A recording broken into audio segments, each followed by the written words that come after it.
Welcome back, everyone, to the Seniors Confessions channel. When my brother-in-law got married, my in-laws forced us to give him our room. We quietly moved out to live on our own. A week later, hearing we bought a new house for $16 billion left everyone pale. My name is Han. I am 36 years old and have been married for 8 years. I used to think that if I lived reasonably, exercised patience, and cared for the family, my in-laws would eventually see my heart. But I was wrong.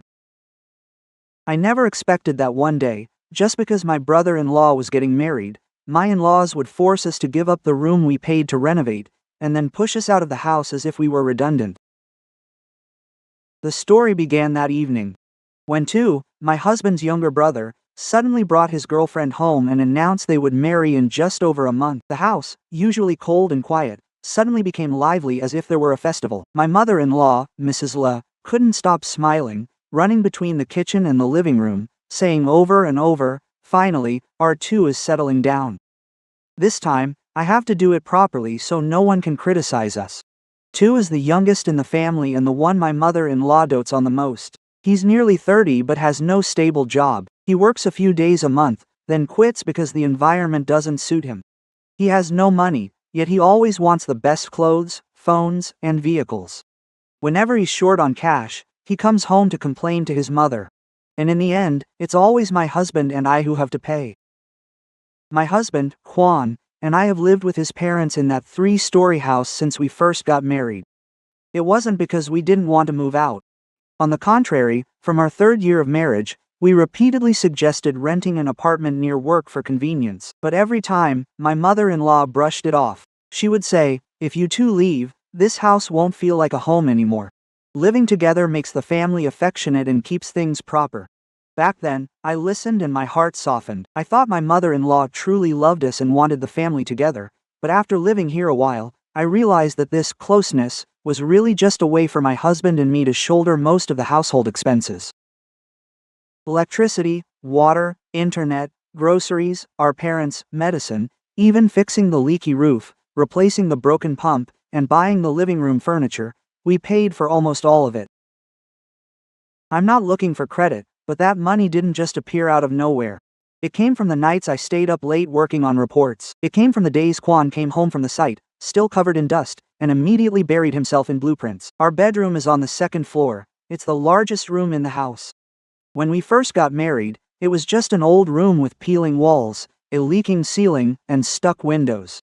Juan and I paid to renovate it ourselves. We waterproofed the walls, laid down flooring, built closets, installed AC, hung new curtains, and bought a decent mattress. It wasn't to show off, but because after a long day of work, we needed a clean, peaceful corner of our own to breathe. Yet, ever since announced he was getting married, I've noticed my mother-in-law looking at our room differently. She walks up and down the stairs, stands at the door peering in, and clicks her tongue. Some days she even drops hints, saying how this room would make a beautiful, spacious, and bright bridal chamber. She says guests would find it quite impressive. I heard her, but I kept telling myself she was just talking, even though I felt a knot in my stomach. At dinner 3 days later, the truth finally came out. That night, as I set the bowl of soup on the table, my mother-in-law cleared her throat. My father-in-law, Mr. Bin, was sitting there sipping his small glass of wine. Had his feet propped up under the table, his hands busy texting his fiancée. Mrs. Le looked at Juan, then at me, and said slowly, "I've thought about it. When brings his wife home, he needs a decent room. Her family will be coming over, so surely we can't have the couple stuffed into that small room by the hallway." I froze. Juan put his chopsticks down and asked directly, "What do you mean, mother?" Mrs. Le smiled, but the smile didn't look natural at all. "I'm just saying that so you two can figure it out. The room you're staying in is the largest in the house. Why don't you and your wife just move down to the ground floor storage room for a while? Clean it up a bit, and it'll be fine." I felt a lump form in my throat. The ground floor storage room is damp, has no windows, and rain leaks onto the base of the walls. For years, the whole family has only used it to stack cardboard boxes, old junk, and bags of rice. Yet my mother-in-law said it as lightly as if she were asking me to change a tablecloth. Juan looked at his mother, his voice deepening. "So you want us to give up our room to two?"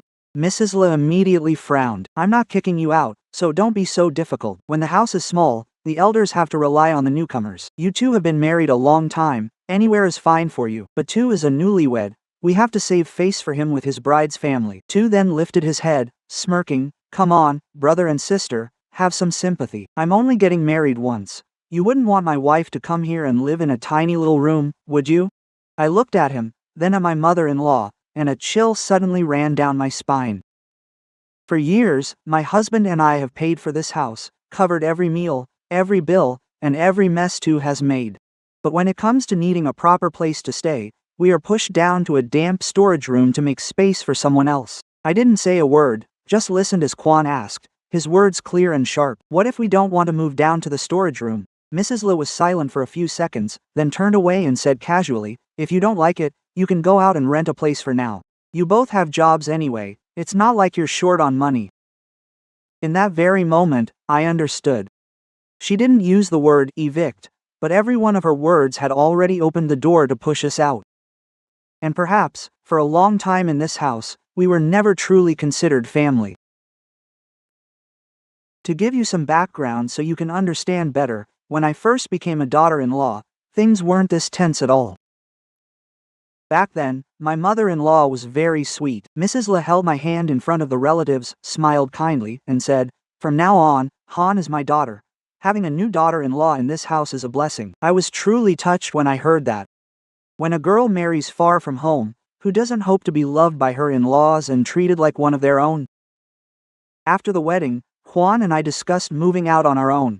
It wasn't that we disliked his parents, but both our jobs had irregular hours, so living independently would be more flexible. As soon as I mentioned the idea, Mrs. Le brushed it off immediately. She set the soup bowl down, her tone playfully chiding, married just a moment and already asking to move out. If people see that, they'll think we don't get along. Stay with us for a few years. Whatever you can save helps, and it's not too late to buy a bigger house later. Back then, both Quan and I believed she said it out of love. Quan even told me, my mom might be a bit fussy, but she really loves us. Let's stay for a few years to save some money and keep our parents from being sad. I nodded. I thought marriage wasn't just about the couple, but also about responsibilities to both families. But it's true that there are things where, at first, you only see the affection, but after living together, you realize there were calculations behind that affection. Just a few months after the wedding, all household expenses began to shift onto us. At first, it was just small things. One day my mother-in-law said we were out of gas, so I transferred the money. Another day my father-in-law said a light bulb broke, so Quan bought a whole new set.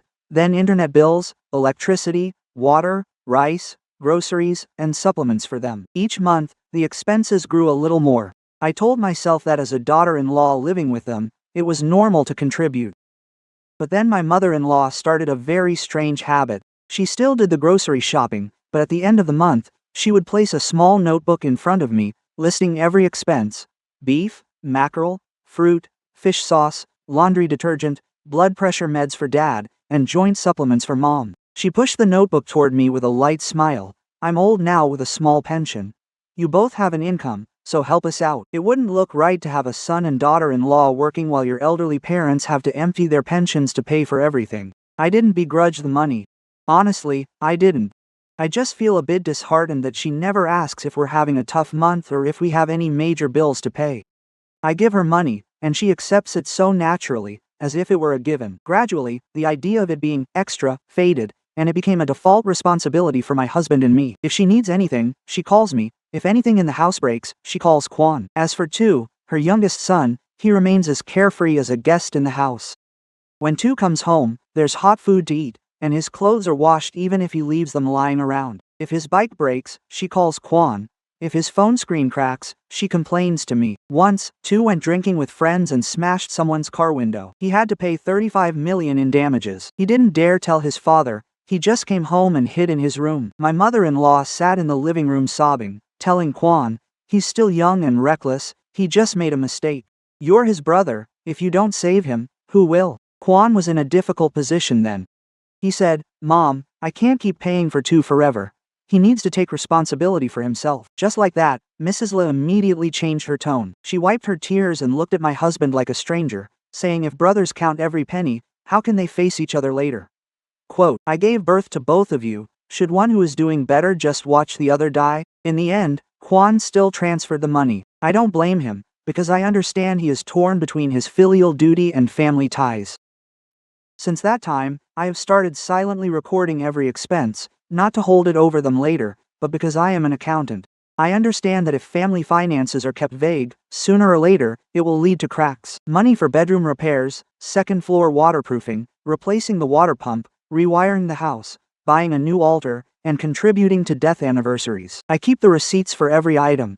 Just for the room my husband and I occupy, the total for repairs, furniture, and appliances is over 600 million. Meanwhile, my husband and I are still quietly saving for our own plans. We intend to buy a house worth about 20 billion once we have enough money. That house isn't just for us to live more comfortably, but also a place where we plan to invite his parents to stay if they want to. I once told Kwan that since we bought a new house, we should just leave the old one to two.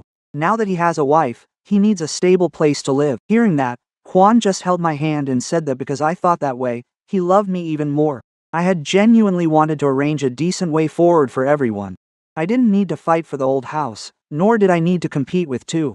I only hoped that in the future, everyone would have a place to stay and avoid conflict. But life is truly ungrateful. The person I once wanted to care for turned out to be the first to trample on my patience. And the house that I once thought was a place to cherish family bonds, it turns out it had long viewed my husband and me only as the ones paying the bills every month. After the day my mother-in-law spoke about giving up the room, I started paying closer attention to everything in the house. Before that, V had come over to visit a few times. She is the type of girl who seems very tactful at first glance. Every word she speaks sounds polite, always saying, yes, ma'am, yes, brother and sister, but her eyes could never hide her scrutinizing nature. Whenever she stepped into the house, she would look from the sofa to the cabinets, the stairs, and even every wall, as if silently appraising her future in-law's home. V dresses very neatly, her skirts are always crisp, a small handbag over her shoulder, and her perfume fills the entire corner of the room. As for my mother-in-law, needless to say, every time V comes over, Mrs. La is as happy as can be. She bustles around making tea, peeling fruit, and bringing out delicious snacks to serve her. It's completely different from the tired look she gives whenever I ask for a hand in the kitchen. She smiles at V so sweetly that I find it strange, telling her to treat this place like her own home, saying that once she becomes a daughter-in-law, she should feel even more at ease. I didn't hate V from the start. After all, she hadn't officially joined this house yet and hadn't clashed with me, but something started to make me feel uneasy. Every time she went upstairs, V would stop for a long time in front of my bedroom door. At first, I thought she was just curious because that room is brighter than the others. But then one afternoon when I just got home from work, before I could even change my clothes, I saw V standing in my room with Tu and my mother-in-law. The door was wide open, and V was standing in the middle of the room, her eyes scanning from the built-in closet to the vanity and then to the window. She reached out and pulled gently on the light blue curtain that I had spent all day choosing, then beamed. Tu's room is really beautiful. After the wedding, I want to change to cream-colored curtains to make it look classier. Also, that desk can probably be tossed. I want to put in a cosmetics cabinet instead. I stood right outside the door, freezing in place. That sentence pierced right through my ears. Quote, Tu's room, this is my husband's and my room, where we have lived for 8 years. Every single item was bought, chosen, and paid for by us. I looked at Tu, waiting for him to open his mouth to correct her, but he just stood leaning against the wall, hands in his pockets, smiling as if it were only natural. My mother-in-law was standing right there too. She heard it clearly and saw it clearly, but she didn't correct V at all. She even nodded and added, "You like cream color, dear?" Yes, that color is clean and brightens the room. These things can all be changed, as long as you feel comfortable. Hearing that, my blood seemed to run cold. It turned out V didn't misunderstand. Someone had intentionally let her think that way. That evening, I told Kwan about it while he was taking off his watch. After listening, he sat silently for a long time. I asked him if he thought Mom had said something to V already, right? Kwan didn't answer right away. He looked around the room, at the wooden cabinet he had measured himself, at the air conditioner he bought when I was sick and couldn't sleep from the heat. A moment later, he said quietly, "Mom must have promised the bride's family already." That statement made my heart feel heavy. I would rather my mother-in-law told me straight out that she wanted this room for two than to arrange it behind my back and let an outsider walk in and point at my belongings like she's viewing a model home. But I still tried to hold it in. I thought I would wait a few days, when everyone was calmer, and my husband and I would talk clearly to his parents. Unexpectedly, just 3 days later, my mother-in-law called me down from upstairs. She was holding her phone, her expression tense but her voice carrying that familiar commanding tone. Quote, "Han, this family is coming over tomorrow afternoon to see the house before the engagement ceremony. Hurry up and clean the upstairs room, change the sheets, and wipe down the glass cabinets. Don't let them think our house is messy." I looked at her, repeating every word. "Why should I clean my room, mother?" Mrs. Le frowned as if I'd asked a ridiculous question, "Because they're coming to see where Tu and his wife will live. Don't embarrass me. The bride's family is well off. It's not something you can just talk about however you like." I stood there, frozen. At that moment, only one thought echoed in my head. She had truly turned our bedroom into Tu's wedding room without asking. No discussion, no permission. It was as if everything we owned in this house could be taken away with just one sentence. "Don't embarrass me." Quan walked in from the yard at that very moment. Hearing his mother, he set his car keys on the table, his voice calm, but I knew he was angry. Quote, "Mother, why didn't you discuss such a big matter with us first?" Mrs. Le immediately raised her voice. "Discuss what? This is our house. We have the right to arrange it however we want. You two have lived here for years without paying rent, yet now you act like you've lost so much." Mr. Bin sat at the tea table, holding a cup. He did not look at us. He just sighed and said, "Enough, you two are adults, make a small sacrifice for your younger brother. His wedding is a once-in-a-lifetime event." I looked at my father-in-law, unable to hold back any longer. "Hasn't our sacrifice over all these years been enough, father?" Mr. Bin avoided my gaze, his voice annoyed. "Women in this house shouldn't bring up money right now. The wedding is almost here. Keep the peace." Tu sat on the sofa, feet up on the table, smiling coldly. "You two are making such a fuss over a room. You're ruining the joy of my wedding." Just then, Tu's phone lit up. I accidentally caught a glimpse of the message from V. Quote, "I don't want to start my marriage living in a tiny room. My friends will laugh at me to death." Tu read it without a hint of shame, quickly flipping the phone over. A bitter taste filled my throat. It turned out this was no longer just about a room. This goes to show that his entire family has never valued my husband's and my hard work, money, or patience in the slightest. In their eyes, we are just long-term house guests who should know to step aside when it's time to save face for the youngest son. That evening, after most of the lights in the house had been turned off, my mother-in-law called us down to the living room. Her voice wasn't as harsh as it was that afternoon. On the contrary, it was unusually soft. But having lived with Mrs. Le for all these years, I know her too well. The gentler she speaks, the harder what she's about to say will be to hear. Quan walked beside me, his hand brushing my back as if to reassure me, while I steeled myself for an unpleasant conversation. Everyone was in the living room. My father-in-law sat in the wooden chair in the center of the room, a cup of tea in front of him, barely touched. Tu sat with his legs crossed beside him, and V was there too, even though she wasn't officially part of the family yet. Noticing my gaze, my mother-in-law spoke up immediately, saying she asked V to stay so everything would be clear, as she would soon be a daughter-in-law and the room issue concerned her too. I found that remark laughable. It was our bedroom being discussed, yet V was the one invited to listen, while we felt like we were waiting to hear a verdict. Mrs. Le cleared her throat, wiped the corner of her mouth with a tissue, and began in a very reasonable tone. Quote, "Han, Quan, I know you two have lived in that room for a long time, but circumstances are different now. Tu is getting married, and his fiancé's family is well off. They might not say anything, but they see everything." Quan didn't interrupt. He just sat up straight with his hands on his knees. I knew he was trying to stay calm as my mother-in-law continued. Quote, "If this family sees tomorrow that Tu doesn't have a proper room, they'll think our family looks down on their daughter. Then if the marriage hits a snag, outsiders will laugh in your father's and my faces. This isn't just about Tu, it's about the reputation of the entire family." I looked at her and asked directly, "So, what do you want us to do?" Mrs. Le acted as if she had been waiting for that exact question.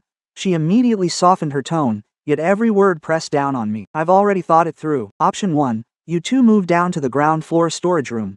I'll have someone clean it up and put in a small bed so you can stay there for a few months. Option 2, if you find that inconvenient, you can go out and rent an apartment temporarily. Wait until Tu gets married and everything settles down, then we'll see." When I heard the word storage room, my chest felt like it was being crushed. That room is damp, smells musty in the rainy season, the walls are stained with watermarks, and old junk, cardboard boxes, and leftover cement bags from the renovation are still piled up inside. Yet my mother-in-law calls it a place to stay temporarily, as if my husband and I only need a spot to rest our heads. She looked at me and added very softly, "I'm not chasing you out. I just want you to be understanding. As the older brother and sister, you should know how to yield to your younger sibling when he needs it." Kwan suddenly gave a very faint smile. It wasn't a happy one, but it was so cold that my heart sank. He looked at his mother and said slowly, "We spent over 600 million to renovate that room, from waterproofing and building cabinets to replacing the wiring and buying furniture. Now you're telling us to move to the storage room while giving that room to two?" My mother-in-law's expression changed instantly. She was no longer keeping her voice soft. "The money for the renovation was something you spent voluntarily. I never made you sign a debt note, so why bring it up now? A son and daughter-in-law living in their parents' house should renovate it to be clean and nice. That's your duty, nothing to brag about." Tu heard this and chimed in with a mocking tone, "That's right, brother. You've lived here for years without paying rent. It sounds strange to bring up what you've contributed now. If we want to be fair, 8 years of rent would probably add up to quite a lot." I turned to look at Tu. For the first time, I no longer wanted to maintain a polite facade with him. I said clearly, "Without paying rent. But every month, my husband and I pay for food, utilities, repairs, medicine, and even your debts. If you want to be fair, I have all the records." Tu's face turned slightly pale, but my mother-in-law had already slammed her hand on the table. "Han, a daughter-in-law who only talks about money with her husband's family, where is your virtue? Let me tell you, a wise woman knows how to manage a home, not keep a ledger of every cent to hold over her in-laws later." I froze. If these words had been said a few years ago, I might have bowed my head in apology, but that day, after everything that had happened, I only felt a wave of bitterness rising within me. I didn't regret the money, I only regretted that I had placed my kindness in the wrong hands. V sat beside us and, seeing the tense atmosphere, feigned a gentle tone. Quote, "Come on, Han, why don't you and your husband help us out this once? Once we're settled later on, we'll be sure to remember your kindness."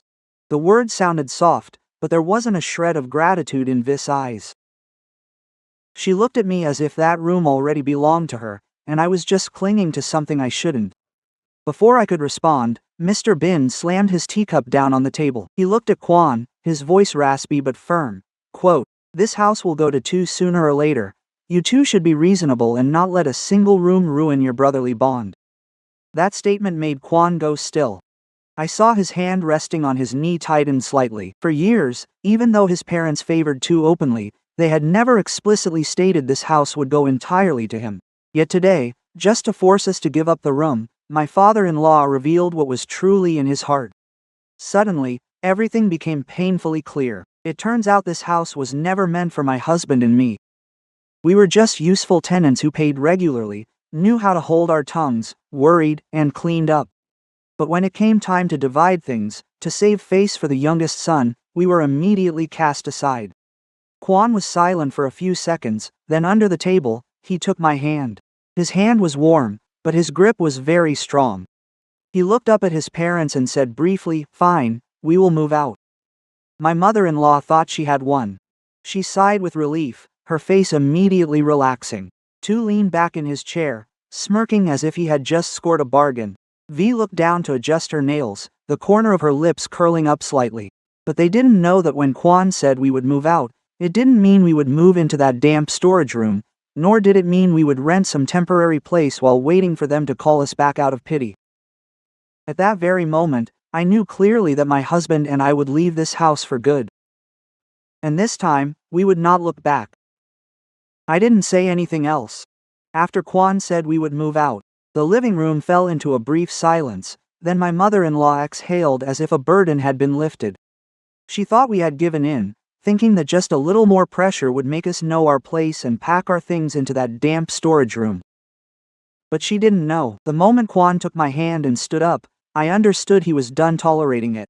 We went up to our room. As soon as the door closed, the sound of Tu laughing with V could still be heard outside. I heard my mother-in-law telling my father-in-law to wear a nice shirt tomorrow to receive the bride's family. I stood in the familiar room, watching the curtains sway in the AC breeze, looking at the built-in wardrobe whose wood color I had chosen myself, and suddenly felt empty inside. There are places we try our best to make into a home, but in the end, they still don't belong to us. Kwan didn't say much. He opened the desk drawer, took out a dark blue file folder, and placed it on the bed. I also walked to the closet and took out every important item. Savings books, insurance contracts, personal documents, our marriage certificate, tax records, a few notarized copies, and the spending ledger I had kept carefully for years. That ledger wasn't thick, but every page inside represented a time I had swallowed my resentment. Kwon looked at the notebook in my hand, his voice dropping. "You kept it all?" I nodded. I didn't keep it to demand anything. I kept it so that later, if anyone says we're freeloaders, at least we know how we've lived. He was silent for a few seconds before pulling up a chair to the computer. The screen lit up, showing the financial spreadsheet that my husband and I had built over the years. We once had a very clear plan. If everything went well, by the end of that year we would buy a house worth about 20 billion, larger, closer to the center, with private rooms for both sets of parents if they ever wanted to move in later. I was once so excited that I saved pictures of the kitchen, the yard, and the balcony, imagining how I would plant some small flower pots every morning.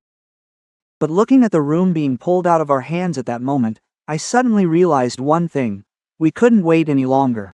The longer we waited, the more my husband and I were held back by nameless expenses. Times we helped your sibling a little, or heard, "Mom is short on cash, there's an emergency at home," or "Siblings shouldn't keep score." The money we saved was not just for a house. It was our hard work, our youth, and our future peace of mind.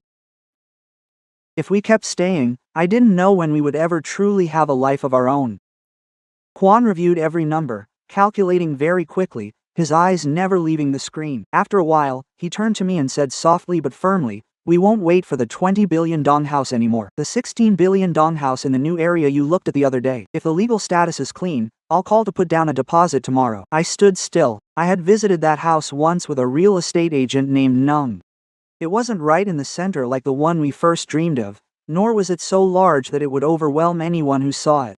But it was bright and airy, had a small yard, was in a quiet neighborhood with good security, and most importantly, the paperwork was clear. It only takes me 20 minutes to get to my company from there. It's also convenient for Kwon to commute to work. I used to like that house. It's just that at the time, we thought we could try for a few more months to choose a better place. I asked, "Are you sure?" Kwon looked at me, his eyes filled with both exhaustion and affection. "I'm sure a house doesn't have to be the most expensive. A home must be a place where no one has the right to kick you out." Just that one sentence made my eyes sting. I sat down next to him, looked at the spreadsheet on the screen, and nodded. Quote, "Then let's go with that one." It was late at night, but I still grabbed my phone to call Ms. Nung. She answered with a voice still heavy with sleep. "Is that you, Han? It's so late, is something wrong?" I took a breath, trying to keep my voice calm. "Ms. Nung, is the house in the unlock area I saw the other day still available?" She sounded completely alert, saying it was. "But someone else is inquiring about it." "Why is that? You said you wanted to wait a bit before." I looked over at Kwon and replied, "I want to see it again tomorrow morning. If it's fine, I'll close the deal quickly, as soon as possible." There was a few seconds of silence on the other end, then Ms. Nung replied, "Okay, I'll hold the slot for you. But buying a house is a big deal. Are you and your husband sure about this?" I answered very softly, "I have never been as sure as I am now." After that call, Kwon told me not to mention buying the house to anyone in his family. He closed his laptop, put his files in a suitcase, and said, "Just let them think we were forced to rent. When they need to know, they'll find out on their own." I understood what he meant. We didn't need to explain, show off, or prove anything to people who had looked down on us. This time, we just need to do it all quietly. Quote. The next morning, I still woke up early as usual. As soon as my mother-in-law saw me walk down, she handed me a cleaning cloth. Her voice sounded much lighter. "Go wipe down the glass cabinet in the room. I'll change the bed sheets in a little while. The bride's family is coming over, so it has to look clean." I took the cloth without arguing. She thought I had obediently accepted, so she gave me even more chores. After wiping the cabinet, I was told to change the curtains, rearrange the pillows, and clear out my personal items from the room. Tu stood at the door with his arms crossed, talking to V on the phone loudly, as if intentionally for me to hear. "I already told you, my mom is handling everything in this house, you don't have to worry. The wedding room is very beautiful, Han is already cleaning it up for us." I heard every word clearly but just smiled. There are people who think they are getting a great deal, not knowing that what they are getting is just an empty shell. "Are you closed yet?" V stopped by. She looked at me folding the bedsheets and smiled sweetly. "Han, You really are hardworking. I'll probably have a lot to learn from you once I move in. I looked at her and replied very gently, yes, you'll learn as you go. There are lessons you only understand after you enter this house. V paused slightly, but I didn't say anything more. That afternoon, I and Kwan left the house, citing an urgent matter at the company. My mother-in-law just waved her hand. Go if you want, just be back early tonight, there's a lot to do tomorrow. She had no idea that my bag contained all our important documents, and Kwan's phone held an appointment at the notary office. Sitting in the brightly lit office with a 16 billion dong deposit contract in front of me, my hands were actually shaking a little. It wasn't out of fear, but because I knew that once I put the pen down, our lives would head in a different direction. Kwan held my hand under the table, just like he held my hand in front of the whole family last night. I signed my name. The first few strokes were shaky, but they became firmer as I went on. Once finished, I let out a very long sigh. For the first time in my years as a daughter-in-law, I felt I truly had a way out. Not the retreat of a loser, but the escape of someone who finally had the courage to step away from a place no longer worth sacrificing for. And I knew that a week after the news of us buying a new house spread, that house would certainly no longer be peaceful. The next morning, I woke up while it was still pitch dark, not because I wanted to show I was capable, but because my mother-in-law had been knocking on my door since past 5 a.m. Her voice was as urgent as if there were a funeral in the house. Han, wake up, child. This family is coming over today. Come down and help me clean the living room, arrange the fruit, and brew tea. Don't let them arrive and see our house in a mess. I opened my eyes and stared at the ceiling for a few seconds before sitting up. I barely slept last night, yet my mind felt strangely alert. When I went down to the kitchen, Misla was already standing there, pointing here and there.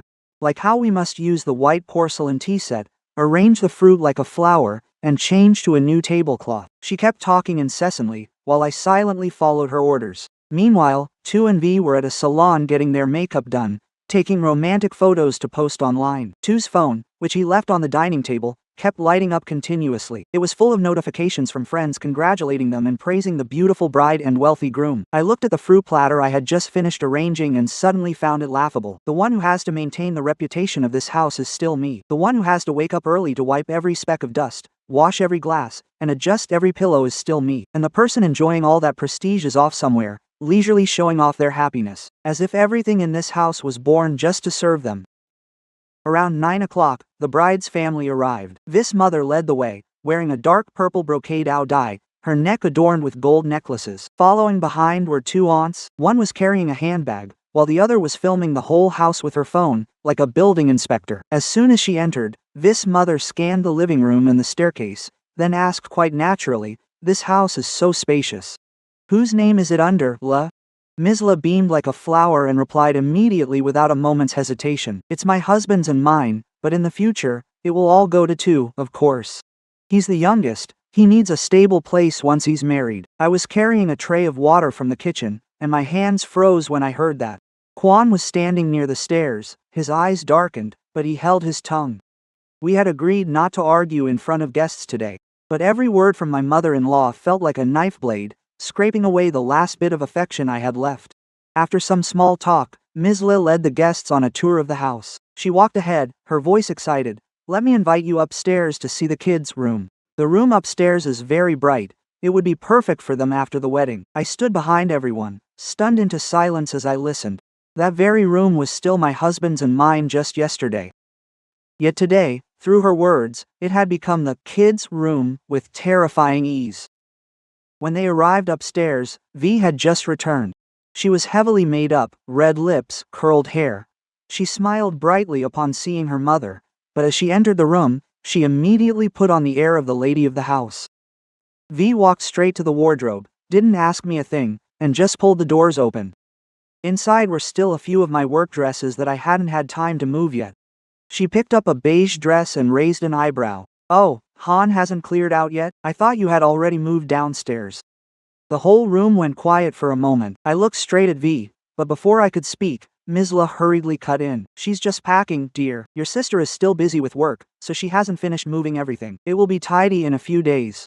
This mother nodded at that, then dropped a remark that gave me chills. A family that knows its place lasts a long time. My daughter coming here as a daughter-in-law only hopes for a little respect.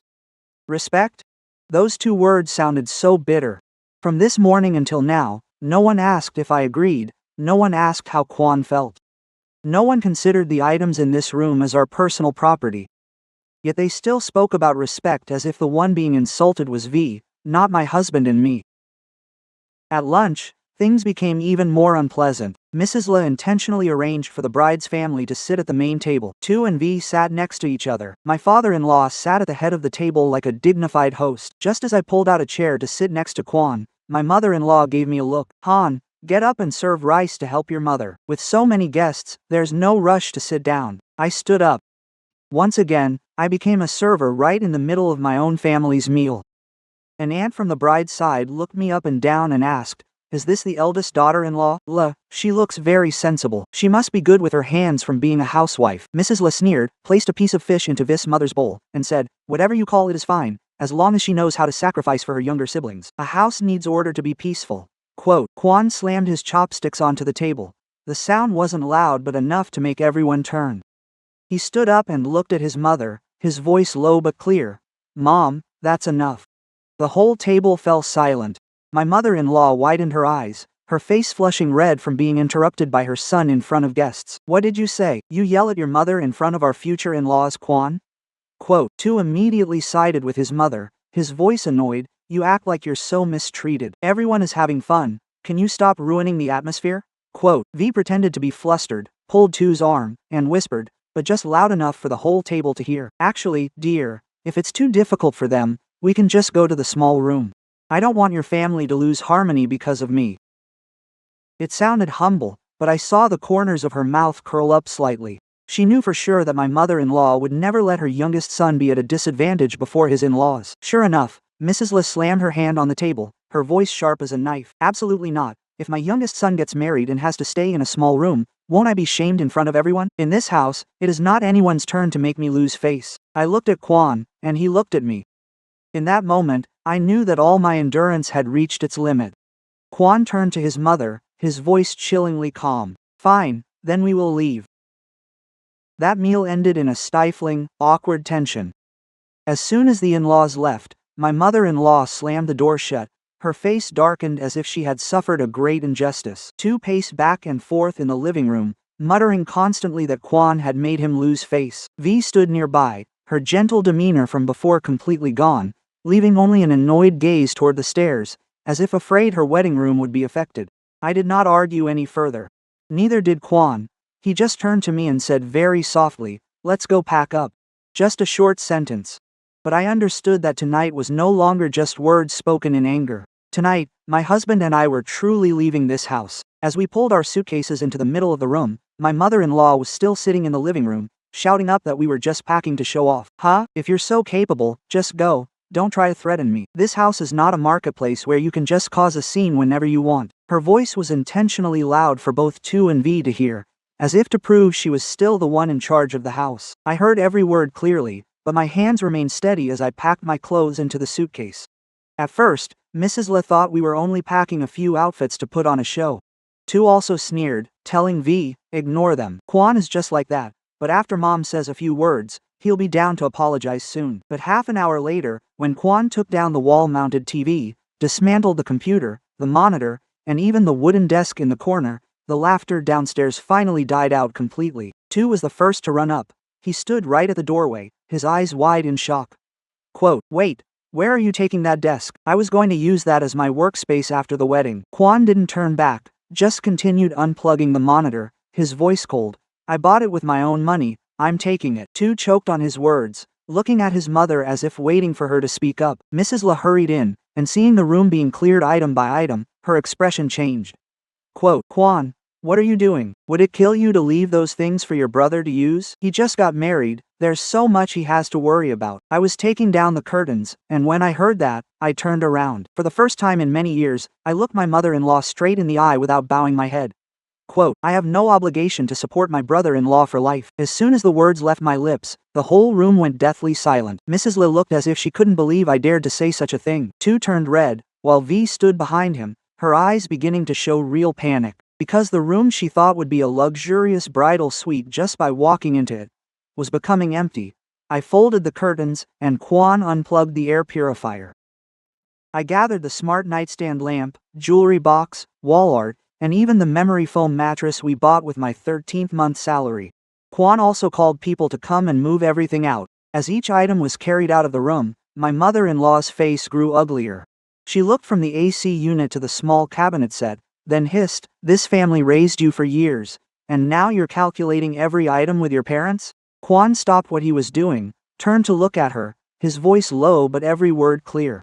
"You raised me until I was grown, and I am grateful. But we renovated this room with money we earned from our own jobs. Over the past few years, wherever the house broke, I fixed it. Wherever two had debts, I paid them. When you received the money, you didn't say I was being calculating.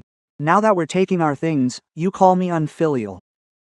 Mr. Bin came up from downstairs, likely because he heard the loud argument. Seeing me walk out carrying a box, he slammed the water glass he was holding onto the shelf by the stairs, splashing water across the floor. Quote, "How are you talking to your mother-in-law? Han, don't think that just because Kwan backs you, you can say whatever you want." Kwan stepped forward to shield me. "Dad, when we spent our own money to renovate this house, you didn't say anything. When we paid the utilities, for the food, and settled Two's debts, you didn't say a word. Now that we're taking our own things, are you forbidding us from that too?" The tension in the air was like a taut wire. Down in the yard, a few neighbors heard the noise and peeked out. Some stood behind the iron gate, others pretended to sweep while glancing inside. Mrs. La, being prideful, changed her tone the moment she noticed them watching. She plopped down onto the edge of the bed, tears streaming down her face instantly. "Good heavens, I raised a son only for him to drag his wife out and humiliate me. Kwan, I haven't done anything cruel to you, so why are you treating me this way?" If it had been before, Kwan surely would have softened. But that night, he just quietly zipped up his suitcase, didn't snap or scold, and said one thing that silenced the room. "I once intended to buy a bigger house to bring you and Dad over to live later. But not anymore." My mother-in-law froze. Before she could even wipe the tears from her face, her expression changed. "Buy what house?" Kwan didn't reply, and I didn't say anything either. That very silence only made her more uncomfortable. She immediately gave a cold laugh, as if trying to hide those few seconds of embarrassment. "Do you even have enough for the first month's rent to be talking about buying a house? Only when you're out there will you realize that making a living isn't easy, my dear." I carried the box of files and walked past her. I felt strange, no longer hurting like when I was forced to give up the room. Perhaps because once you've truly decided to leave, words of contempt no longer have the power to hold you back. Nearly 10 p.m., the moving company's small truck arrived at the door. Tu and V stood to the side, their faces filled with both anger and regret. Their dream wedding room was now just a hollow, empty shell. Only nail marks on the walls and the smell of freshly stirred dust remained. Mrs. La stood at the stairs, gripping the railing, looking at us as if still believing we'd return tomorrow to apologize.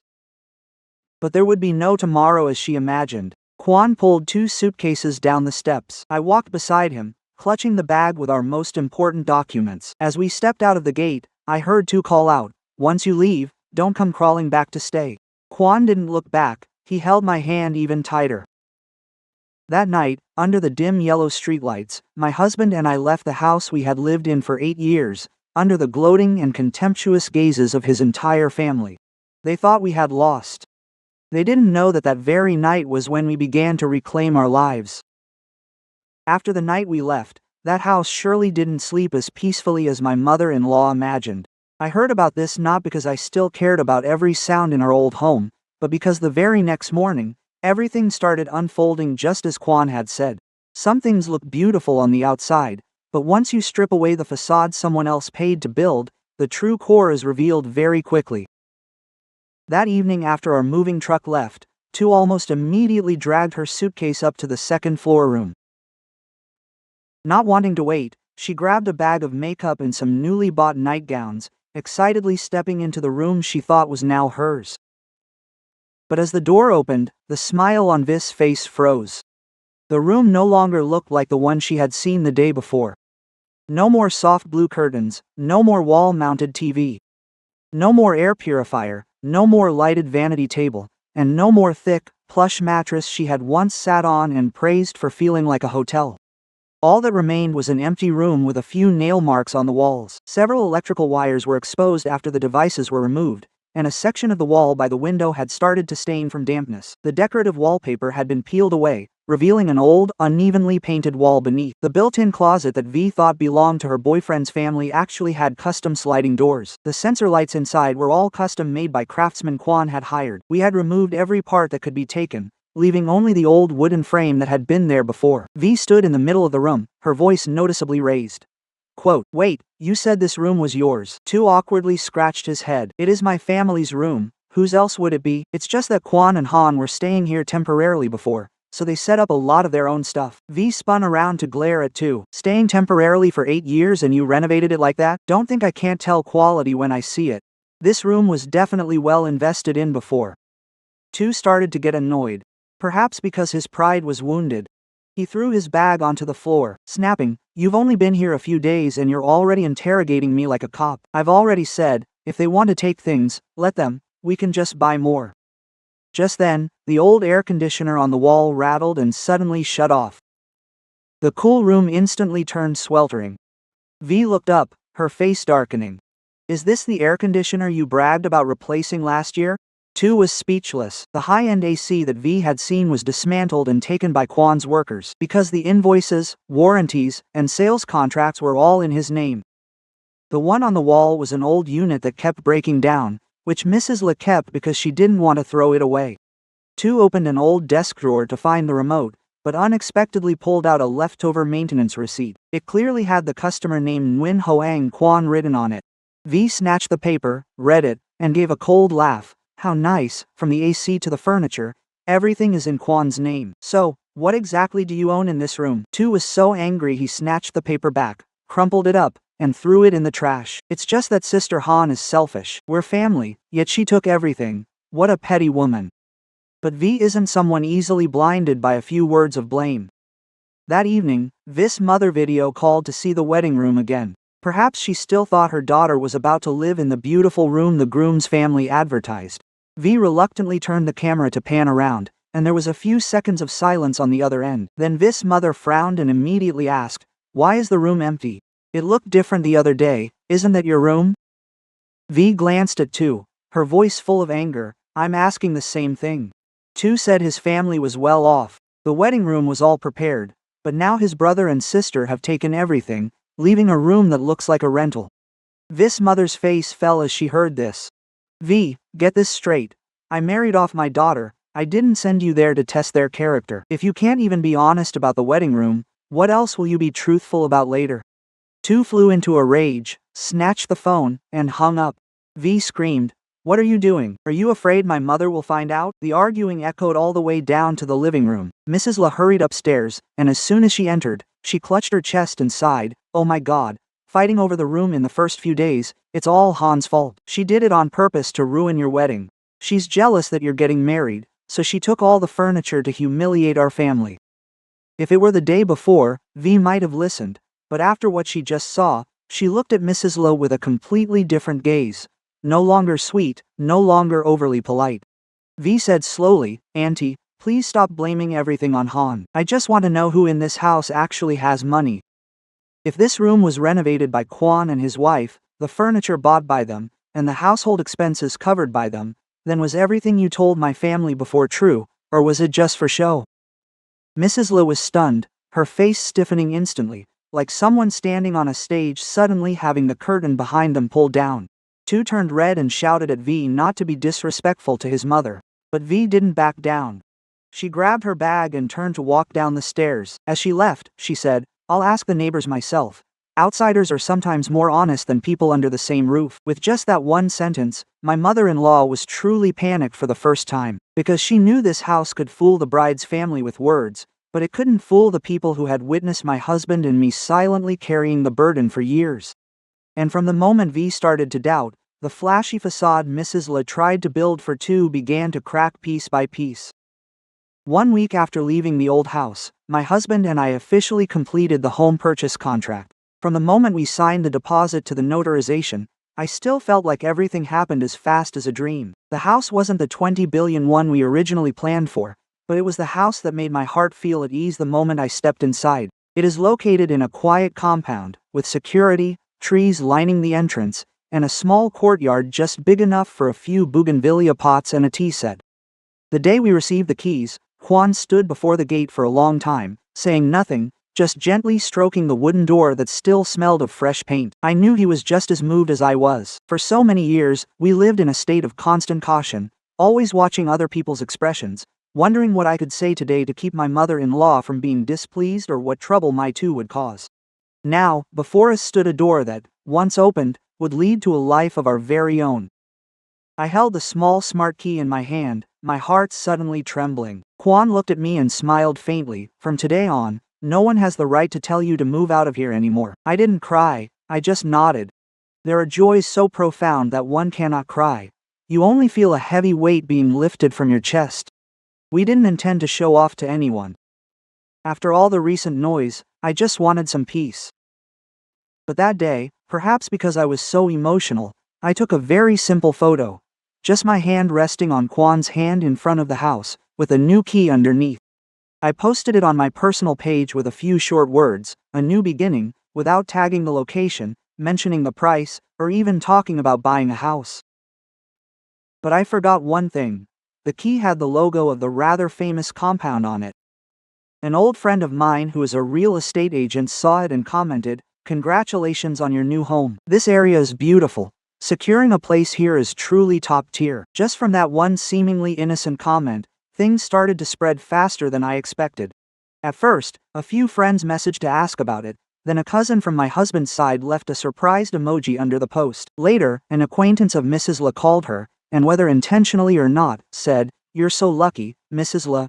Your eldest son bought such a big house and was so quiet about it. I heard that area only has houses starting from over $12 billion. In just a few hours, the news that my husband and I had bought a $16 billion house had spread throughout my husband's entire extended family. That afternoon, Kwan's phone rang constantly. Mrs. La called one after another. The screen lit up and turned off, then lit up again. 30 missed calls in just over an hour. Kwan looked at his phone, silenced it, and turned it face down on the table. He said nothing, and I didn't ask. There are some calls where you know what the person on the other end wants to say without answering. Tu isn't as patient as his mother. He messaged Kwan directly. "Did you really buy a house?" A moment later, another message. "What's this about a $16 billion house? If you had the money, why didn't you tell the family?" I looked at the text and let out a cynical laugh. When we were still living together, he never asked if we were tired or if we needed anything. But when he found out we bought a house, the first thing he asked was why we didn't tell the family. That evening, just as I left work and walked into the lobby, I saw Mrs. La and Mr. Bin waiting. Mrs. La had thrown on the silk coat she usually wore for clients, her hair was messily bunned, and her makeup wasn't as meticulous as usual. As soon as she saw me, she stepped forward to block my path, her voice so urgent she forgot to maintain any semblance of decorum. "Take me to see it." I stood there and looked at her for a few seconds. This was the first time she had ever spoken to me with such impatience. Not to order me around, not to scold me, but to demand to see something she thought she had a right to know about. I replied very calmly, "My house is not your house." Mrs. La froze. Perhaps in my 8 years as her daughter-in-law, she had never heard me speak to her in that tone. Before, if she even frowned, I would know to stay silent. If she said a daughter-in-law should know her place, I would take a step back. But things are different now. I no longer live under her roof. Mr. Bin, sensing the tension, gave a soft cough, his voice gentler than usual. "Han, you can be angry, but don't take it too far. After all, we are your husband's parents. To buy such a large house without saying a word, outsiders will say our family is divided." I looked him straight in the eye. "You were the ones who drove us out. Now you say the family is divided, but when you forced us to give up our room and sent us to the storage room, did anyone think of us as part of the family?" Mr. Bin fell silent. Mrs. La pursed her lips, about to say something, when a colleague of mine walked out. Seeing me standing with the two older people, she greeted me politely and spoke nonchalantly. "Oh, Han, I heard from admin that you bought a villa over at Lakeview. That area is really high-end." As the word villa was spoken, Mrs. Lee's face changed color instantly. She turned sharply to look at me, her eyes filled with both suspicion and panic. "A villa? Did you really buy a villa?" Her voice dropped significantly, lacking the arrogant tone she had when she first intercepted me. I didn't answer immediately. I just looked at her, at the mother-in-law who once thought my husband and I could only afford a tiny rental apartment, and who once scoffed, asking if we could even cover the first month's rent. Now that she heard about a 16 billion dong house, she started to realize we weren't as penniless as she thought. But what scared her even more than the house's value was perhaps not that we were wealthier than she imagined, but that from now on, the steady stream of money supporting her old house had vanished.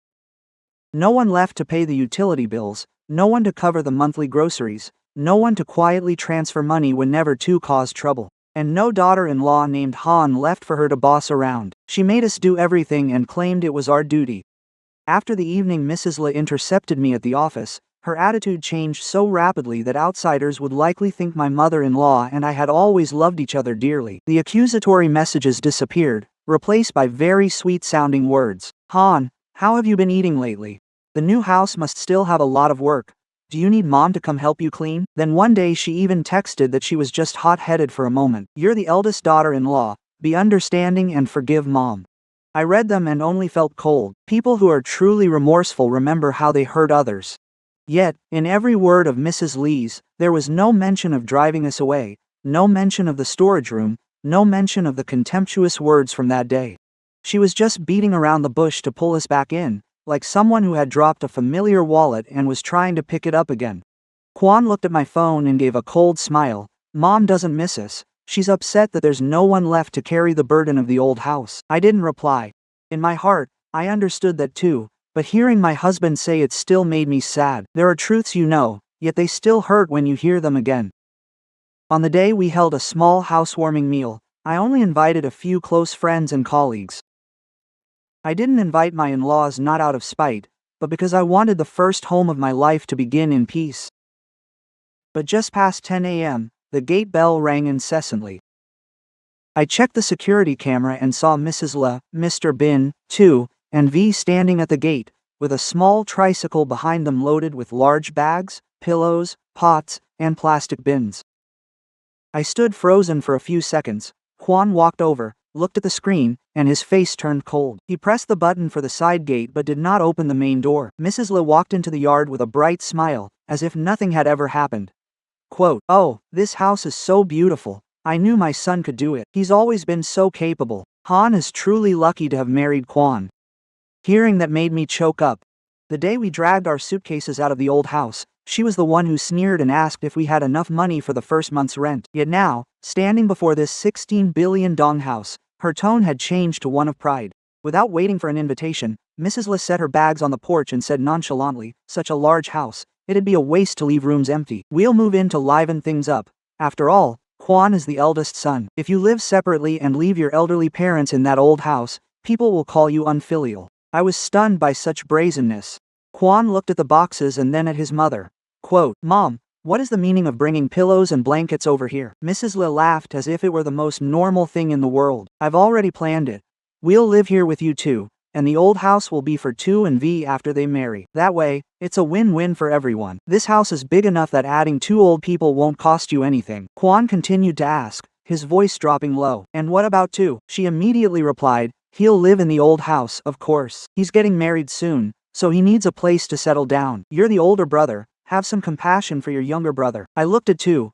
He stood behind his mother, looking smug as if all these arrangements were only natural. But V was different. From the moment she entered the yard, she hadn't said a word, just stood with her arms crossed, looking at Mrs. Le with eyes full of both contempt and anger. When she heard about Tu staying in the old house, V suddenly let out a cold laugh.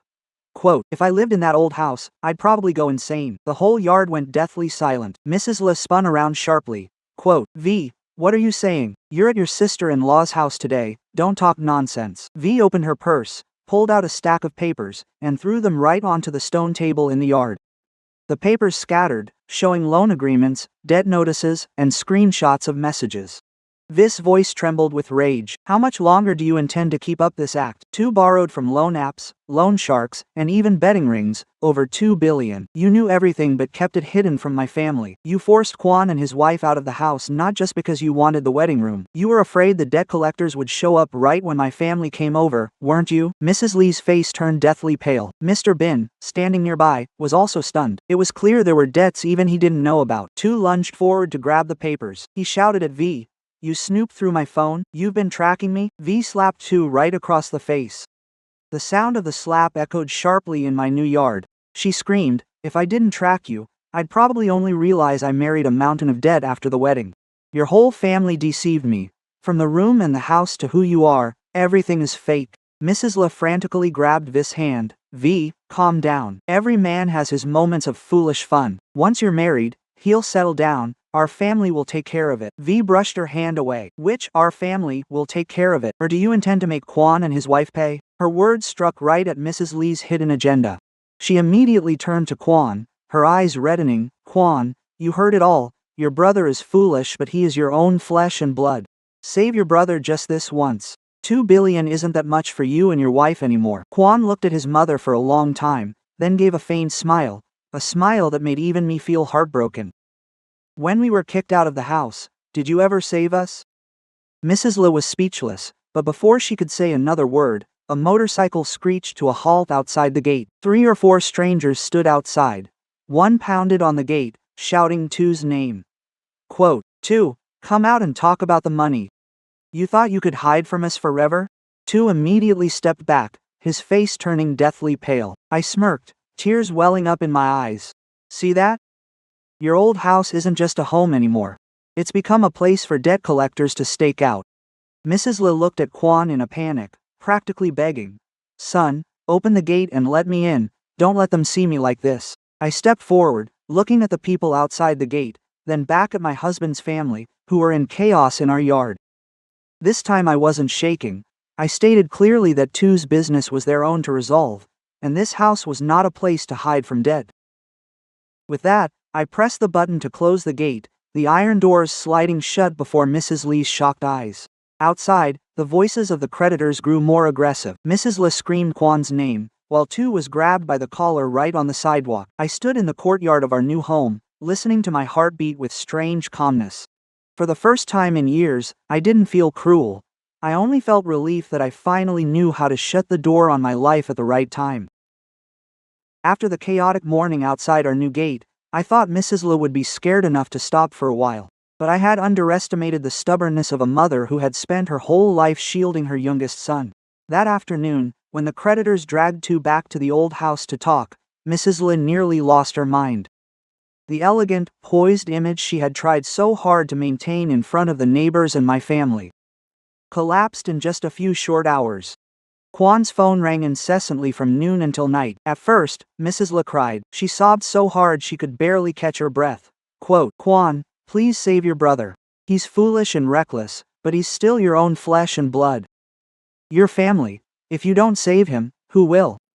Quan sat at the dining table. Before him was a cold bowl of rice. He stared at his phone screen for a long time before finally picking up. His voice was so calm that it pained me to hear it. Quote, I will not pay gambling debts for the person who kicked my wife and me out of the house. There was a silence on the other end for a few seconds, then Mrs. Lee's voice erupted sharply. How can you say something like that, Quan? He is your brother. When you were sick as a child, he even ran to buy medicine for you. Now he has lost his way. Are you going to let your own brother die? Quan closed his eyes as if trying to swallow something down. Mom, stop using things from the past to pressure me. Tu is not a child. He is nearly 30 years old. He borrowed money, he gambled, he scammed people, so he must take responsibility. I sat beside him without interrupting. In some conversations, a wife like me can only sit by so my husband knows he is not alone. But Mrs. Le would not stop. Seeing she couldn't sway Quan, she immediately turned to curse me. It's all Han's fault. Ever since you married her, you've become so cold-blooded. She urged you to leave home, to turn your back on your parents, and now she's urging you to let your own brother get beaten to death in the street. My hands tightened slightly, but I said nothing. I just turned on the call recording and placed the phone on the table. Since the night I was forced to leave home, I learned one thing very clearly. With people who love to fabricate stories, silence is not enough. You must have proof. In the following days, the old house was like a pot of boiling water with the lid on. Creditors kept coming, neighbors whispered, and the bride's family no longer maintained their politeness. V called me once. Her voice was no longer as arrogant as before, only exhausted. Sister Han, I want to ask truthfully, did Tu ever borrow money from you two and then not pay it back? I simply replied, more than once. V was silent for a long time, then she spoke with a voice trembling with anger. I just discovered he doesn't just owe over 2 billion, He also forged Mr. Bin's signature to take out another loan externally. In the file, there is a photocopy of his ID. The signature looked real at a glance, but I showed it to an acquaintance. They said there's a high chance it's a forgery. That news made me freeze as well. I knew Tu was spoiled and reckless, but forging his father's signature to borrow money goes far beyond just being a troublemaker. He is no longer the youngest son protected by his mother. It had become a black hole dragging the whole family down. The bride's family was truly furious. This mother called Misla directly, no longer using sweet or polite terms. She said, "If you don't clear all debts and prove Tu isn't a fraud before the wedding, the marriage is off. My daughter won't enter a house where creditors might show up at the door tomorrow." Misla was cornered, with creditors on one side, the bride's family on another, and the pride she had been boasting about for months on the third. Finally, she thought of the old house. The house she once loudly declared would go to Tu sooner or later. The house she once used as an excuse to kick my husband and me out. Now she intended to mortgage it to get money to pay off her youngest son's debts. The next morning, she and Mr. Bin went to the bank. I found out about this not because she told us, but because Kwan received a call from an unknown number. The caller was Mr. Hoi, from the construction materials company that previously renovated the second floor of my husband's family home. He asked Kwan, the bank is verifying some renovation contracts for the old house. Did you previously sign for the payment and guarantee some of the materials?" Kwan frowned. I sat nearby listening and had a bad feeling. During the renovation, because Misla wanted it done quickly but didn't want to pay immediately, Kwan stepped in to sign for some items. At the time, she said, "Sign for me, I'll pay you back next month," but later, almost the entire amount was paid off by us bit by bit. There were some additional materials that Kwan guaranteed because the workers knew him, and the documents were still on file at their company. The bank didn't say the house was in dispute, but to mortgage it quickly, they had to verify financial obligations related to major renovations, especially waterproofing, electrical work, second floor structure, and the unclosed material guarantee files. In other words, Misla wanted to use the house to save Tu, but she was tangled in the very debts she once made us bear. That afternoon, she called Kwan. This time her voice couldn't scream anymore, it just trembled. "Kwan, come to the bank and sign the confirmation for me, just one signature, and it'll be over." Kwan asked directly, "To sign so you can mortgage the house to pay off Tu's debts?" The other end went silent. That silence was already an answer. A moment later, Mrs. Le snapped, though her voice faltered. "Why do you have to ask so much? This house belongs to your parents. I just need you to confirm that those repair costs no longer concern you." Kwan gave a faint laugh. "When you needed us to pay, you said it was the eldest son's duty. When you need to mortgage the house, you say this house is your parents'. So, handle your own house matters yourselves." Mrs. Le choked up. "How can you bear to watch your brother get hounded for debt?" Kwan replied slowly, "And I can bear to watch the person who did wrong take responsibility. As for you, you should learn to face Tu's mistakes instead of making the whole family pay for them." After saying that, he hung up, without anger, without trembling, and without further explanation. I looked at my husband, seeing for the first time that his eyes were free of the inner conflict of a son caught between his mother and wife. He had stepped out of the circle of control that Mrs. Le used tears, filial piety, and blood ties to bind him with for years.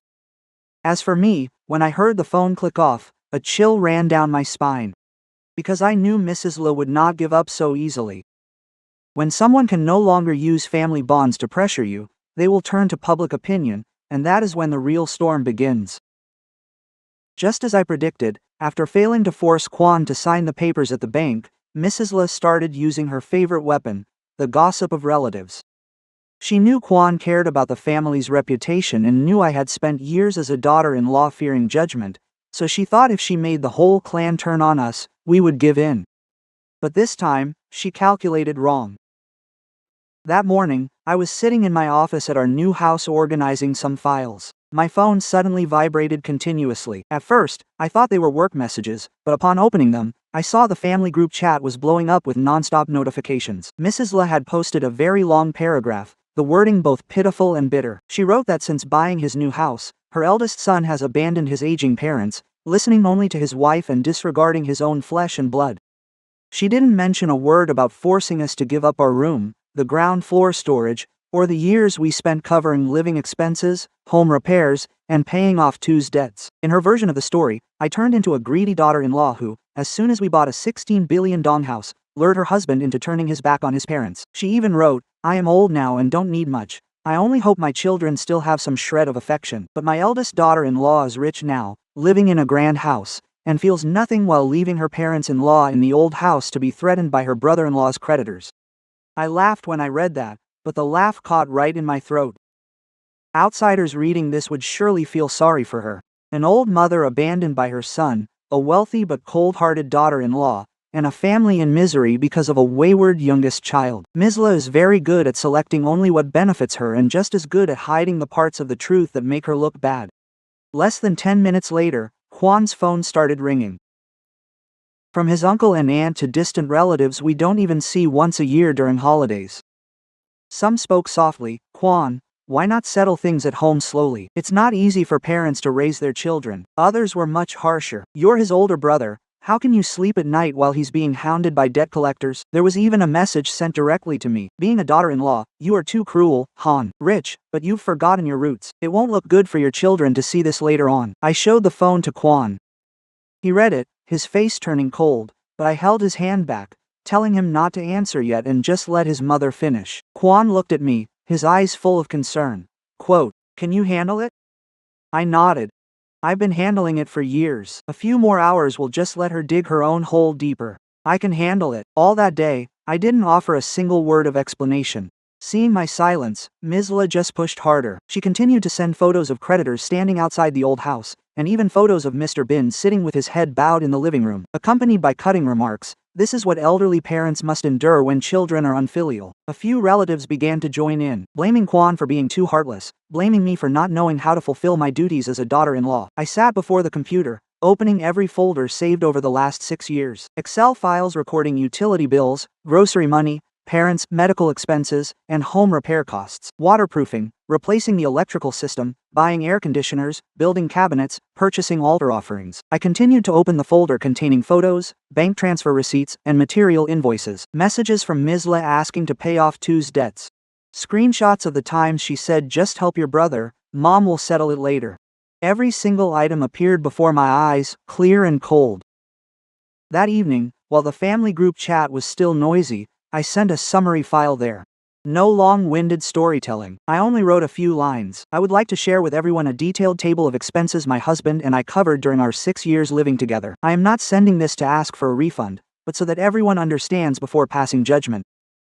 Following that was the data table of monthly living expenses, repair costs, Tu's debts we paid on his behalf, and household items purchased, totaling a figure that even I choked up seeing.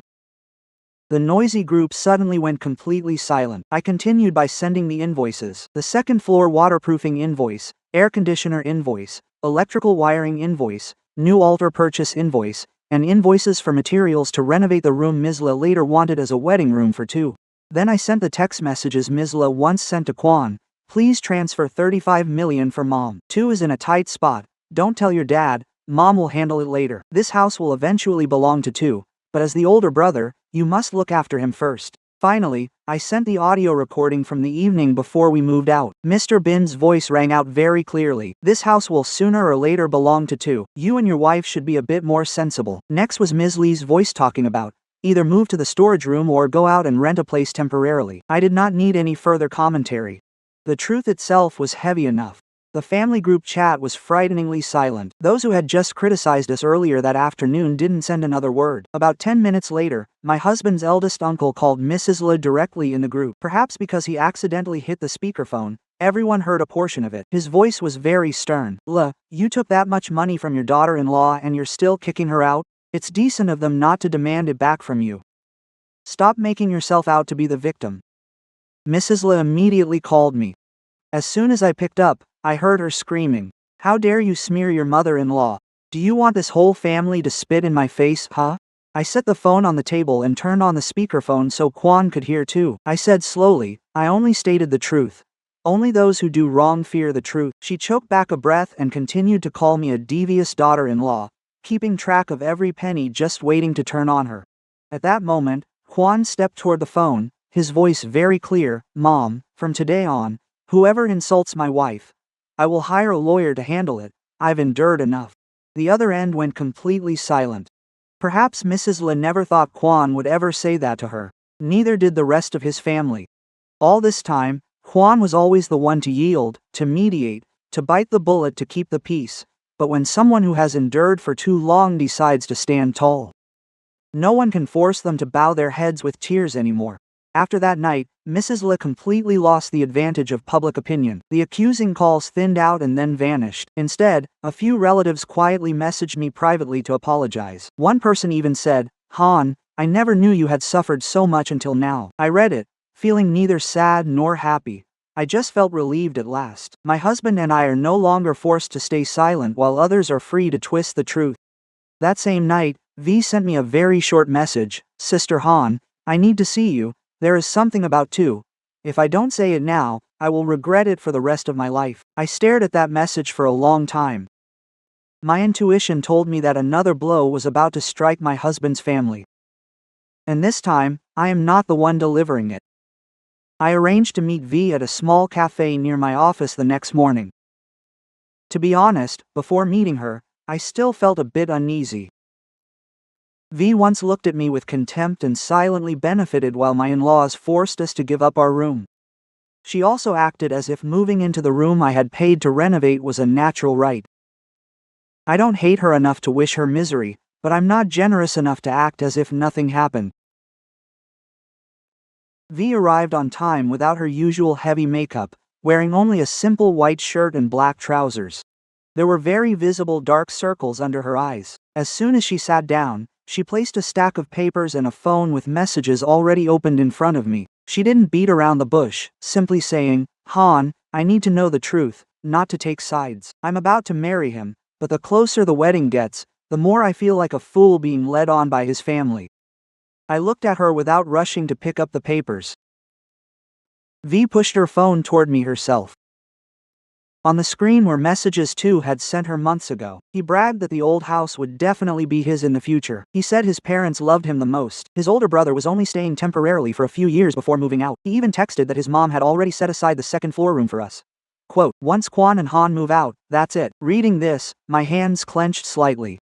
As V scrolled down, Tu even bragged that after the wedding, Quan would help them buy a car so they wouldn't lose face in front of her family.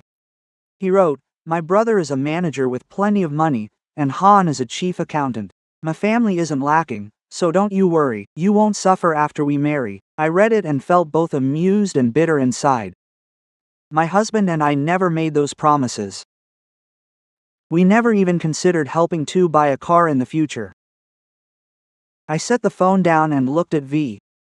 Everything Tu told you about our finances was a complete lie. My husband and I were the ones who renovated the second floor room. Most of the furniture in there was bought by us, and as for buying a car or giving money after the wedding, I made it clear once that it never happened. She sat still and stared at me for a long time, as if trying to tell if I was just speaking out of anger. I didn't explain much, just opened my phone to show her photos of receipts, repair contracts, bank transfer records, and old messages between me and the interior decorators. I also showed V the summary table that I had sent to the family group chat. Every amount, every date, and every transfer description was so clear that it couldn't be denied.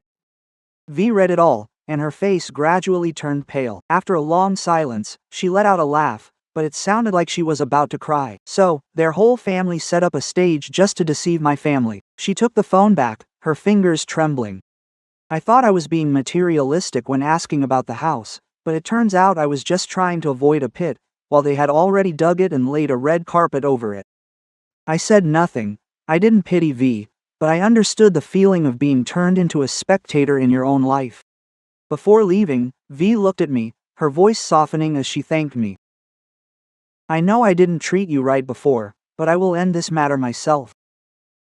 That very evening, V brought her parents over to Ms. Lee's house. I wasn't there, but Quan received a call from an uncle who lived near the old house. Afterward, V also sent me a recording. The house that once had lanterns, wedding decorations, and piles of cake boxes and gift trays prepared for the wedding had, in just one evening, turned into a courtroom. V's mother placed the stack of debt papers, screenshots of messages, and all the evidence on the table. She no longer felt the need to be polite. Ms. Le, I didn't come here today to discuss the wedding anymore. I came to ask how long your family intends to keep deceiving my daughter. Ms. Le was so panicked that her voice cracked. Why are you saying such strange things? The kids are getting married soon. Let's talk about this calmly. Every man makes mistakes sometimes. V stood behind her mother, her eyes red but her voice very cold. A mistake is something you make once, ma'am, but your family has been deceiving us from the very beginning. You lied to me about the house, the room, the money, and even about your debts too. Tu stood up abruptly, his face turning bright red. Don't exaggerate, it's just that you realized my house isn't what you imagined, so you want to leave. If you're materialistic, just say it. You see I have no house, no car, and some debt, so you turn your back on me. V stepped forward without saying another word. She slapped Tu right in front of both families. The sound of the slap echoed through the living room, leaving everyone stunned. She pointed directly at Tu's face, her voice trembling but every word clear. Being poor isn't shameful. What's shameful is being poor but pretending to be rich, drowning in debt, and trying to drag me down with you. You don't love me. You just need someone by your side to prove you're a decent person. Mrs. Le rushed over to grab V's hand, tears streaming down her face. Please have mercy on Tu, dear. He's just foolish. After the wedding, I'll teach him better, but if you leave him now, he's ruined. But V pulled her hand away and replied coldly, if you love your son, you keep him. I have no obligation to ruin my life because of your coddling. V's mother announced the wedding was cancelled right then and there. As for the expenses already prepared by both sides, the bride's family will handle their own portion. And regarding the concealment of debts and the deception, they will seek legal advice if necessary. After saying that, V's whole family left. The door closed, sealing away the wedding that Mrs. Le once used to force my husband and me out of the house. Mrs. Le sat down on the floor, slapping her thighs, crying and calling my name even though I wasn't there.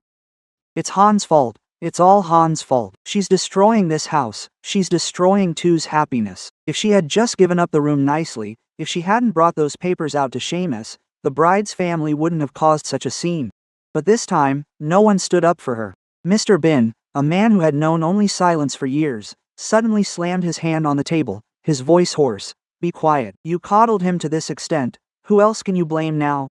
He's in debt, he lies, he forges signatures. You knew, yet you still hid it. This house isn't falling apart because of Han, but because you keep covering your eyes and insisting it isn't getting dark. Mrs. Le stood frozen. Tu stood in the middle of the living room, one cheek still red from a slap, eyes darting around like a cornered animal. The old house, just yesterday being prepared for a wedding, is now filled with debt notices, crying, blame, and unopened wedding gift boxes. As for me, after listening to the recording V sent, I just quietly put my phone down. I don't feel as happy as I thought I would. I only see that everything is truly a quiet form of karma. One can use a wedding to push someone out of a house, but one cannot use deceit to build a family. And I understand that the collapse of my husband's family has not stopped there. After the night the bride's family called off the wedding, Tu almost went insane. Someone like him, accustomed to being shielded by his mother, having others clean up his mistakes, pay his debts, and cry for him when he loses face. Now, in just a few days, his fiancée has left, her family has turned their backs, creditors are hounding him, and relatives no longer defend him. Tu cannot accept the truth that all this collapse is of his own making. He needs someone to blame, and that person, of course, is my husband and me. That night, around 9 p.m., I was in the living room rearranging some newly bought plants when the doorbell monitor lit up. Outside the gate, Tu stood staggering, his shirt disheveled, his face flushed from alcohol. Behind him were three friends, who didn't look much more sober than he was. One was holding a phone high up, while Tu pointed straight at my gate, screaming into the quiet street. Quote, Quan, Han, come out here and talk. Getting rich and hiding in your house, huh? I froze in my tracks. The neighborhood we live in is very quiet, and residents move about softly. Security guards patrol constantly. Tu's screaming was so piercing that the houses next door started turning on their lights. Quan walked out from his office, looked at the camera monitor, his expression turning dark. The neighborhood security arrived to ask Tu to leave, but he refused. He even snatched the phone from his friend's hand, started a live stream, held it to his own face, and shouted, Quote, "Everyone look, this is my brother's 16 billion dong house. My brother and sister are so wealthy, yet they let their own brother be hunted by debt collectors. They let our elderly parents cry every single day. I felt my hands go cold as I listened, not from fear, but from being numb with rage. How shameless can a person be to stand in front of someone's house, using a phone to turn their own disgrace into a spectacle for attention?" Tu grew more intense as he spoke. He pointed at the gate, his voice hoarse. "You're rich. Would it kill you to pay off my debts? 2 billion is peanuts to you now, and I'm your own flesh and blood. Kwon, are you even human anymore?" Kwon didn't open the gate, nor did he rush out for a physical confrontation as Tu had hoped. He pulled out his phone to call the head of security, then the local police and the lawyer he had already arranged. I looked at him, and suddenly my heart felt calm. In the past, every time my husband's family caused a scene, our first reaction was to endure it to keep the peace. But this time, Kwon wouldn't hold back anymore. He didn't use shouting to meet shouting. He used exactly what was necessary, the law and the evidence. When the local police arrived, Tu acted even more dramatically. He sat down on the sidewalk, beating his chest and weeping. Quote, "I just came to ask my brother for help. I'm not destroying anything. My brother is rich, lives in a nice house, while I'm drowning in debt. Is this how a brother should treat his own blood?" A few residents watched from a distance, some holding up their phones to record. Security kept asking everyone to keep their distance, but the noise was enough to disturb the usual peace of the entire street. Kwon's lawyer arrived quickly. He was in a white shirt, carrying a briefcase, and stepped out of his car with a calm demeanor. Only then did Kwon open the side gate and step out, with me standing right behind him. Seeing us, Tu jumped up and pointed straight at Kwon. "Finally decided to come out, huh? You're afraid people will find out how unfilial you are, aren't you?" Kwon didn't look at Tu. He handed the folder to the local police officer, his voice clear and firm. Quote, "I would like to file a report regarding his disturbing the peace, trespassing, and live streaming to slander the reputation of my wife and me. These are the threatening messages, abusive calls, and camera footage of Tu and others coming to my gate to cause a scene." Tu's face turned pale upon hearing that. He lunged to grab the papers but was pulled back by a friend. The lawyer immediately said, "Mr. Tu, all your current actions are being recorded. The more agitated you get, the worse it will be for you." Perhaps due to the alcohol in his system, Tu could no longer control himself. He turned and shouted in Kwon's face, "Do you think I wanted to come here? It was Mom who told me to make a scene, saying Kwon would be afraid of losing face and pay up. Mom said you're very vain. If I just brought people to livestream online, you'd have to pay to shut me up." As that sentence slipped out, the atmosphere seemed to freeze. I saw Kwon stand still, his shoulders tense, while the gate camera, the security camera, and people's phones were clearly recording every word. Just then, a taxi pulled up outside. Mrs. Le stepped out hurriedly, her hair messy and her face drained of color. She probably just heard the news that Tu was causing trouble and rushed over. She lunged to pull Tu's hand, stuttering, "You're drunk, what nonsense are you saying? Come home with me, don't stand here anymore." But Tu was so drunk he no longer knew how to keep his mouth shut. He shook her hand off, pointed at her, and shouted, "Didn't you tell me to? You said Kwon bought a 16 billion dong house, so he must still have money. You told me to push it, and you'd chime in with a few tears. He would definitely soften up. Now you're denying it?" I looked at Mrs. Le, the woman who once used tears to force us into the storage room, and used relatives to smear my name, now standing frozen in the middle of the street under the gaze of so many strangers. Kwon turned to look at his mother, his voice very low but every word heavy as stone. "So you still treat me like a wallet even now?" Mrs. Le shook her head repeatedly. "It's not that, Kwon. I didn't mean that. I just wanted to save your brother. I didn't know he would make such a scene." I stepped forward, looking straight at her. This time, I was no longer trembling, nor was I choked up. "You once kicked us out of the house, and now you've brought people here to destroy it. You call that trying to save your child, but aren't we human beings too?" Mrs. Le opened her mouth but couldn't say a word. A few residents nearby were still filming. The security guard asked them to stay back, but couldn't stop all the curious gazes. Only now did Tu start to sober up, his face turning pale. He looked at the police, then the lawyer, and then at Kwon, as if realizing he had just put his own neck in a noose. Mrs. Le tried to pull Tu away, but the local police insisted everyone stay to handle the matter. Kwon's lawyer requested that all testimonies be fully recorded, camera footage extracted, and an on-site report filed.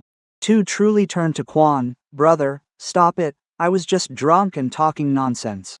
Please withdraw it, we're family after all." Kwon looked at him, then at his mother. After a long silence, he said, "It is precisely because we are family that I have endured this for so many years, but from today on, whoever is wrong will face the consequences." He signed the report, his strokes so firm that I could clearly hear the pen scratching against the paper. I knew that moment was about more than just a signed paper. It was the first time Kwon chose to protect his own small family with clear boundaries instead of continuing to be dragged down by blind kinship. And it was also the first time Mrs. Lee understood that her tears could no longer control her son. After the disturbance at my gate that day, there was almost no turning back for anything. Tu was summoned by the local police for questioning multiple times. Since it hadn't caused serious consequences, he eventually had to sign a commitment to stop the harassment, refrain from gathering to cause public disorder, and stop live streaming to smear us. On the day the commitment was signed, Kwon came home very late. He didn't say much, just sat for a long time in the small yard, eyes fixed on the tiles like a man who had just severed a heavy piece of his memory. But the commitment paper couldn't bring peace back to our lives. The creditors still showed up regularly. Some days they waited outside the gate from morning till night. Other days they plastered debt notices right on our door. The surrounding neighbors started to gossip. Those who once praised Mrs. Lee for being so blessed with a successful son, now only shake their heads and sigh when they meet. The bride's family has officially called off the wedding. This mother sent people to retrieve the prepared dowry and demanded that the groom's family reimburse the wedding deposit and other expenses previously agreed to be split. I heard that Mrs. Lee stayed in her room all afternoon that day, without opening the door or eating anything. The woman who always maintained a competitive facade finally couldn't hold on to the pride she valued more than her children's happiness. Mr. Bin has visibly aged. Though he was quiet before, he once held the stature of a man with authority at home, but after a series of events, he has fallen almost completely silent. The house he thought he could quickly mortgage to save two ultimately could not be resolved as he had hoped. Paperwork regarding repairs, material guarantees, and constant visits from creditors made the bank wary. Everything became a tangled mess. As for Tu, after the wedding was cancelled and he lost face with his friends, he essentially lost his last remaining support. The people who used to drag him out for drinks and gambling disappeared quickly once they knew he had no more money. His already unstable job became even more of a struggle. I once heard an acquaintance say they saw Tu standing alone at a drink stall, much thinner, his eyes always bloodshot from lack of sleep. I felt no joy hearing that.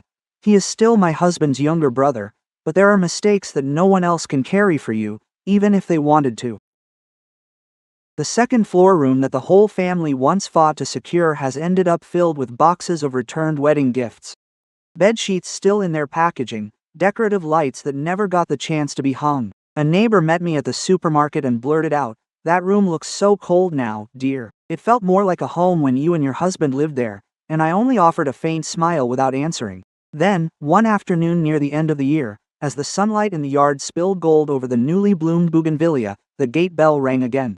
I opened the camera monitor and saw Mrs. Lee standing outside, no longer looking sharp-tongued or loud as before. She wore an old dark brown shirt, her hair tied up hastily, and she held a bag of medicine in her hands. In just over a month, she has aged significantly. She stood before the gate for a long time as if not knowing where to begin. Finally, she called me. Her voice was small and hoarse. "Han, I was wrong, can you let me in to talk?" I watched her through the monitor, feeling strange. The anger from the day I was forced to give up my room was gone, as was the choking sensation from when I dragged my suitcase out of the old house. I just felt tired. Tired of everything that had passed, tired of the days I tried so hard to be seen as family, only to end up leaving in such misery. Kwon walked out from the kitchen, saw me standing still before the screen, and asked quietly, "Do you want to see her?" I shook my head. It's not that I hate her enough to not want to see her face, it's just that I understand there are distances that, once formed, are hard to bridge again. Forgiveness does not mean having to return to live in the place that once hurt you. Kwon remained silent for a few seconds, then picked up his phone to call his mother. I stood next to him and could hear her voice trembling clearly on the other end. Quote, "Kwon, I know I was wrong. Your father and I have no one left to rely on now. Let us come and live with you. I promise I won't make things difficult for your wife anymore." Kwon closed his eyes for a moment before speaking. His voice was very calm, neither accusing nor cold. Quote, "What do you and Dad need in terms of medicine and daily expenses? I will still fulfill my duty as a son, but living together is not possible." Mom, on the other end of the line, she burst into choked sobs. "Can you really abandon your mother like this, Kwon?" I saw Kwon's hand tighten around the phone. Perhaps he was hurting too. "No matter what, she is still his mother," but after everything, he only said very slowly, "It's not me abandoning you, Mom. It was you who pushed us away first." Having said that, he hung up, not prolonging the call, not arguing any further. Just like that. Outside the gate, Mrs. Le stood for a long time. I watched through the monitor as she wiped her tears and then turned around to walk away slowly. Her figure grew smaller under the trees in front of the complex. I suddenly remembered the day my husband and I packed our bags to leave our old home. It was dark that day, and my heart felt heavy as a stone. Today the sun is beautiful and the wind is gentle, but some things inside me are no longer the same. I stepped into the small front yard, leaning down to adjust a bougainvillea pot that was tilting to one side. Kwon walked over to stand beside me. No one said a word, only the sound of leaves rustling softly. I realized that what I had been searching for all these years wasn't a huge house, nor the need to win or lose against my in-laws. All I needed was a place where, upon returning, I wouldn't have to live in fear or read anyone's expression to know if I'd have a peaceful day. My husband and I still support his parents when needed. Kwon still sends money for their medicine every month and calls to check on Mr. Bin when his joints ache from the weather. We haven't turned our backs completely, we've just learned to be kind without letting our goodness be taken as an obligation. To outsiders, that 16 billion dong house might just be an asset, but to me, it is the final boundary we built to protect our own lives. Since the day I moved in here, I've understood one very simple thing. Family is a place for love, not a place where people have the right to hurt you time and again and force you to endure it in silence just because of blood ties. And sometimes, you must have the courage to close certain doors for your life to truly open up to a sense of peace. Yeah,